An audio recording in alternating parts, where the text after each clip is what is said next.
Daddy's girl gets revenge on greedy family. My phone buzzed, shattering the afternoon quiet, and I stared at the screen, a familiar wave of nausea washing over me. Half-sister one of my apartments flashed mockingly. The audacity of it all still managed to sting, even after years of calculated distance. How did this woman have the gall to ask this from me, and after everything? No matter how many times I block her number, she resurrects like a relentless hydra, each new message, email, or social media comment a fresh head spewing entitlement. I refuse. I always will. But do you understand why? To truly understand the depth of my resolve, we need to rewind, back to the day my childhood imploded. I was 6, and the world, as I knew it, ended in a hushed conversation in our living room. Mom sat me down, her face a mask of strained composure, and dropped the bomb. Dad was moving out. I remember the agonizing silence as he packed his things, Mom hovering nearby, radiating impatience. It felt like a slow, agonizing death, the death of my family. My mom didn't waste a single moment. Before the ink was even dry on the divorce papers, she married Steve, a man who invaded our home like a hostile force. Overnight, everything was different. My princess drawings, once proudly displayed on the fridge, vanished, replaced by Steve's rigid work schedule. My favorite cereal disappeared from the pantry, sacrificed to Steve's healthy breakfast obsession. It was like someone had taken my life and rearranged it just slightly wrong. Dad, bless his heart, sent regular alimony checks and tried to see me whenever his demanding business allowed, but his visits were always punctuated by urgent phone calls and whispered meetings, leaving me feeling like an afterthought in his life, too. Then, when I was 8, Lisa arrived, turning my already fractured world into a complete wasteland. I still remember standing awkwardly in the sterile hospital hallway, Steve beaming down at the swaddled bundle like he had conquered the world. That was the moment I became truly invisible, a ghost haunting my own home. They named her Lisa, and from that moment on, the universe revolved around her schedule, her needs, her every whim. Rachel, the baby's sleeping. Rachel, go to your room. Your mother needs to focus on the baby. Rachel, Lisa has a fever. Rachel, eat dinner in your room tonight. Lisa's fussy and needs quiet. I grew up with a roof over my head and food on my plate, but my bedroom became both my sanctuary and my prison, the only space where I could truly be myself. I'd spend hours there, burying myself in homework and books, desperate to escape the suffocating atmosphere of the house. Steve made no secret of his dislike for me. Late at night, I'd hear them talking through the thin walls of my bedroom, their voices hushed but laced with venom. She should be living with her father, Steve would sneer. She doesn't belong here. Look how she mopes around the house. She's making Lisa uncomfortable. We can't send her away, Mom would retort, her voice sharp with calculation. We need that money. Have you seen how much Lisa's dance classes cost? These whispered conversations, laced with contempt and resentment, taught me everything I needed to know about my place in that family. I wasn't a daughter, I was a paycheck, a means to an end, an inconvenient burden they tolerated for the monthly deposits my father made into their account. Every time I overheard them, another layer of ice formed around my heart, eventually becoming impenetrable. As I grew older, the distance between me and my mother's family widened into a gaping canyon. Every summer vacation became a stark reminder of where I stood in their twisted hierarchy. We just can't afford an extra ticket, Mom would explain, her voice devoid of remorse. But you'll have fun with your father. The truth was, even though our time together was constantly interrupted by business calls and urgent meetings, even though he looked at me with perpetually guilty eyes, I cherished those moments with Dad. I'm sorry, Princess, he'd say, his voice heavy with regret. The business is really taking off, and I need to be available. But look what I got you. And then would come the latest iPhone, the newest gaming console. I remember the day he gave me my first Mac, his eyes lighting up as he watched me open it. This is for all those weekends I had to cancel, he said, his voice thick with emotion. I know it doesn't make up for it, but it wasn't because of the expensive gift. It was the thought that mattered. The moment I returned home with any new gadget, the storm would begin. A MacBook, Lisa would shriek, her face turning crimson. That's not fair, I want one too. Tears would stream down her face as she threw a tantrum. Look what you started, Mom would sigh, crossing her arms and shooting me a look of pure resentment. The pattern was always the same. Lisa would throw a monumental tantrum, fueled by jealousy and entitlement, and I would be blamed for daring to exist and receive anything nice. One particularly bad episode involved an iPad Pro, leading to a meltdown that lasted 3 days straight. I hate you, she screamed at me, her voice shrill with rage. You always get better stuff. It's not fair. Mom finally snapped, unleashing her fury in an angry phone call to Dad that evening. Mark, this has to stop. These expensive gifts are causing problems in my household. Lisa gets upset. The next weekend, Dad picked me up, looking more serious than usual. Over chocolate milkshakes, he broached the subject. Rachel, honey, he started, his voice hesitant. Your mom called me about the gifts. My heart sank. I'm sorry, Dad, I mumbled, feeling a wave of guilt wash over me. I didn't mean to cause trouble. He reached across the table and squeezed my hand, his eyes filled with empathy. No, you haven't done anything wrong. But I think we need to be smarter about this. I won't be giving you any more expensive gadgets. I tried to hide my disappointment, focusing on his words. By the time you graduate high school, you'll be able to go to any university you want. My eyes widened. Really, but this has to be our secret. Don't tell your mom, or anyone else. This is just between us. A future that nobody could take away or demand to share. The day I graduated high school should have been filled with unadulterated joy, a triumphant culmination of years of quiet determination. But just a week later, I found myself sitting at our dining table, bracing myself for the inevitable. Rachel, Mom began, her voice sharp. Now that you've graduated, we need to discuss something important. I already knew what was coming. The way she'd been eyeing my room lately, the whispered conversations with Steve, it wasn't hard to guess. Lisa needs her own space now that she's 10, Mom continued, her voice laced with false sweetness. She's growing up. It's time for you to move out. I kept my face neutral, taking a slow sip of water. I'm going to college in the fall. College, Mom scoffed. We can't afford that, Rachel. You know our financial situation. The relief that washed over them was almost comical. Steve's shoulders visibly relaxed, and Mom's eyes lit up with cunning calculation. Well, she said, a predatory smile playing on her lips. That's good then. I spent the next day packing my life into boxes, stripping the walls of my room bare,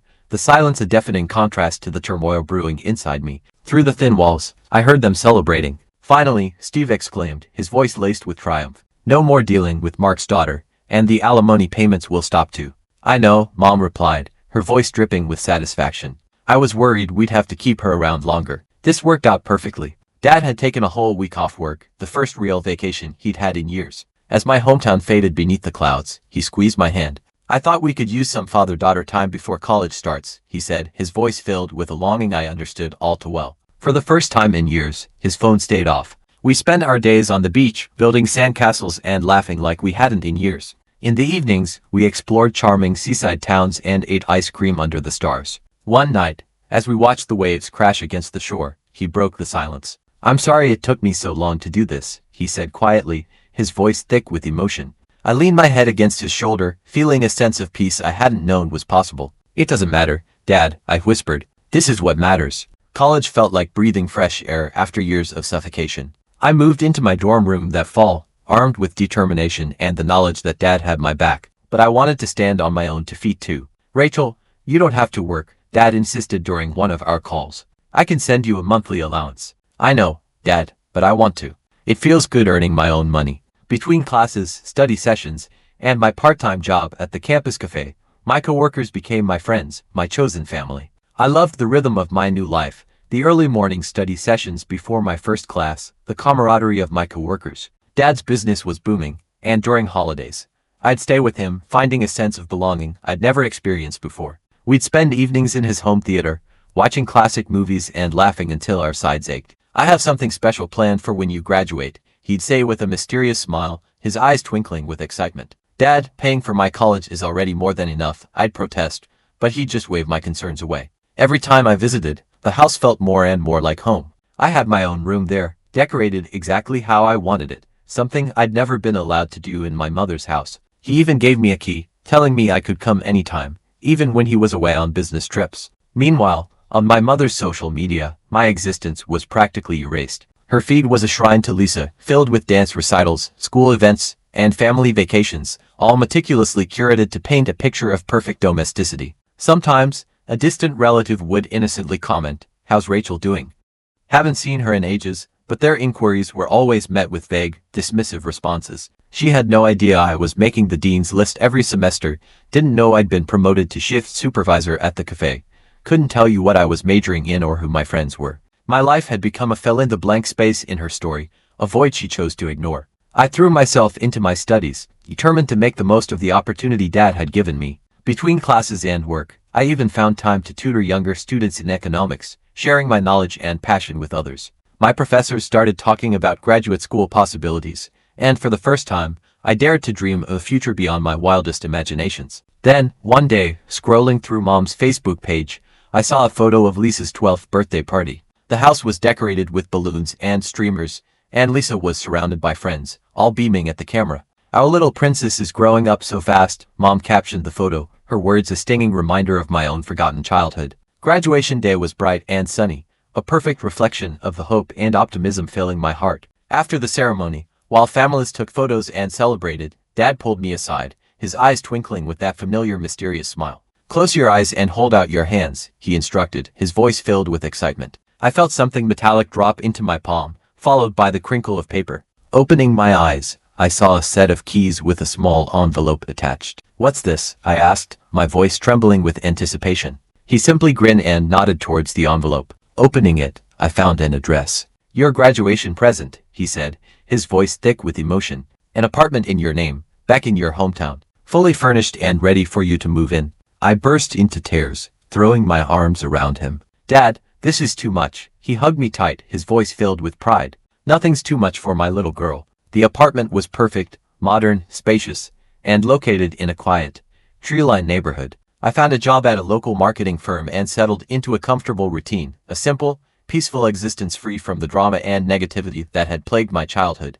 Then came the phone call that changed everything, shattering my newfound peace. The tests came back positive, the doctor said, his voice grave. "It's stage 3 pancreatic cancer." The next 2 years became a blur of hospital visits, agonizing chemotherapy sessions, and desperate prayers. I watched my strong, vibrant father grow weaker day by day, his body ravaged by the relentless disease. He fought hard. We both did, clinging to hope even as the odds stacked against us. On a rainy Tuesday morning, holding my hand, he took his last breath, leaving a void in my life that could never be filled. He was just 54 years old, robbed of a future that should have been filled with joy and laughter. I handled the funeral arrangements in a daze, numb with grief. I posted about it on social media, a simple announcement amidst the carefully curated snapshots of my life. The only response I received from my mother was a terse text message. "I'm too busy to attend my ex-husband's funeral. Lisa has a dance recital that day." Even in my grief, the callousness of her words stung. The reading of the will left me speechless, overwhelmed by the magnitude of Dad's generosity and the weight of responsibility that now rested on my shoulders. He had left me everything, his company, the house, several investment properties. His lawyer handed me a letter, a final message from my father from beyond the grave. "Dear Rachel," it began, his familiar handwriting bringing tears to my eyes. "I built all this for you. I'm sorry I can't be there to see what you'll do with it. Take care of yourself first, then others if you can. I love you always, Dad." Overwhelmed with grief and responsibility, I needed to find a way to honor him and his legacy. I found my own way to honor his memory, establishing a foundation to help cancer patients and their families, providing support and resources to those battling the same disease that had taken him from me. The Mark Anderson Memorial Foundation. The day we launched the foundation, looking out at the crowd of supporters, I felt a surge of purpose, a sense of hope amidst the pain. "No one should have to fight cancer alone," I said, my voice trembling with emotion. "And thanks to the Mark Anderson Memorial Foundation, they won't have to." That night, alone in my apartment, surrounded by photos of Dad, I whispered, "I hope I'm making you proud." The company was thriving under my leadership, and despite the grief that still weighed heavily on my heart, I was still standing, stronger than I ever thought possible. My phone rang on a quiet Sunday afternoon, disrupting the peace. The name on the screen made my heart skip a beat. Mom. After all these years, she was calling me. I hesitated, my fingers hovering over the answer button, battling with my inner demons. Against my better judgment, I answered. "Rachel, can you come over? It's important," she said, her voice sounding different, strained, older. Giving in to a momentary surge of familial obligation, I found myself walking up to my old house, a place that held so many painful memories. The familiar scent of potpourri hit me as Mom opened the door, and I barely recognized her. Her face was dramatically aged, lined with pain and resentment. In the living room, nothing had changed, the same worn furniture, the same ubiquitous photos of Lisa everywhere. Mom lowered herself carefully into her chair, her movements stiff and labored. "I need surgery," she announced, her voice heavy with self-pity. "Several surgeries, actually. My joints are deteriorating. Without treatment, I'll be crippled." She paused, her eyes fixed on me, calculating. "I heard about your inheritance from Mark," she continued, her voice dripping with false sweetness. "The company, the properties." She trailed off, letting the implication hang in the air. The real reason for this reunion was clear. "We can't afford the surgeries," she confessed, her voice laced with desperation. "The insurance won't cover enough." I studied my mother's face, the same woman who couldn't even attend my father's funeral, the same woman who had treated me like an unwanted intruder in my own home. But underneath all that history, I saw a flicker of vulnerability, a hint of the woman she might have been. "I'll cover the medical bills," I heard myself say, the words surprising even me. Mom burst into tears, pulling me into an awkward hug, our first in years. "Stay for dinner," she pleaded, her voice thick with emotion. "We have so much catching up to do." Dinner was a strange affair, filled with forced smiles and uncomfortable silences. Between bites, Mom peppered me with questions about my inheritance. "So, how many properties did Mark leave you exactly?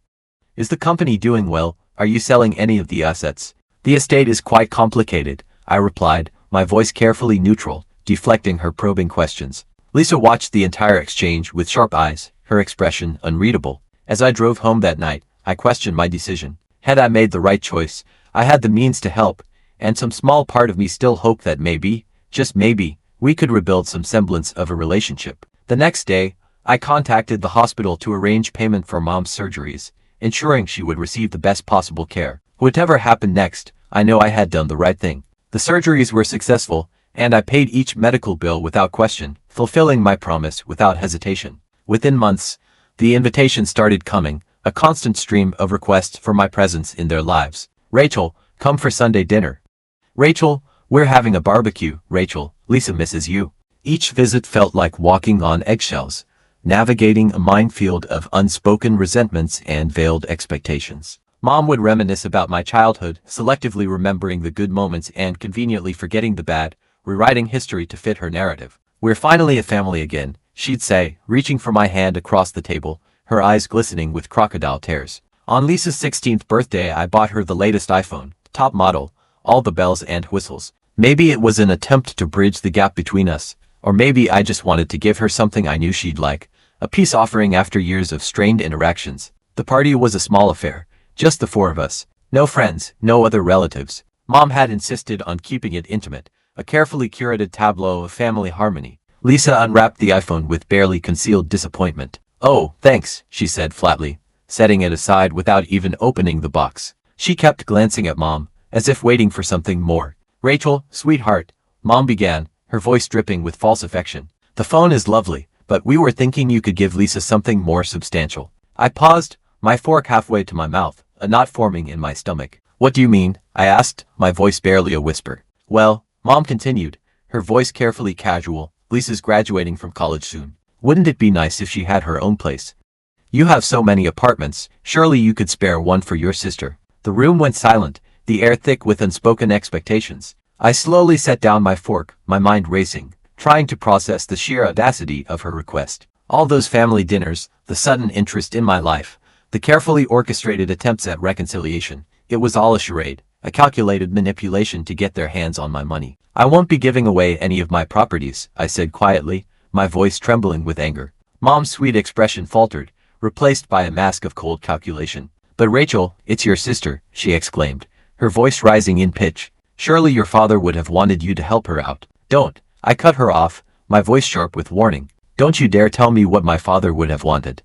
The room temperature seemed to drop several degrees, the air crackling with tension. Mom's face turned red with anger, while Lisa slumped in her chair, crossing her arms and glaring at me with undisguised resentment. "How dare you be so selfish?" Mom shrieked, her voice shrill with rage. "Your sister deserves." "No," I said again, my voice firm, unwavering. "What I deserve is to not be used for my money, not now, not ever." Mom's sweet facade shattered instantly, her face contorted with rage as she slammed her hands on the table. "You ungrateful little freak," she screamed, her voice filled with venom. "After everything we've done for you, you're just like your father," she spat, her eyes blazing with hatred. Selfish and heartless, Lisa shrank back in her chair, while Steve stood up, looming over the table, his face a mask of barely suppressed anger. But I wasn't that scared little girl anymore. I had built a life for myself, a life of independence and purpose, and I wouldn't let them take it away from me. "Everything you've done for me," I shot back, standing my ground. "Like treating me like an unwanted house guest in my own home.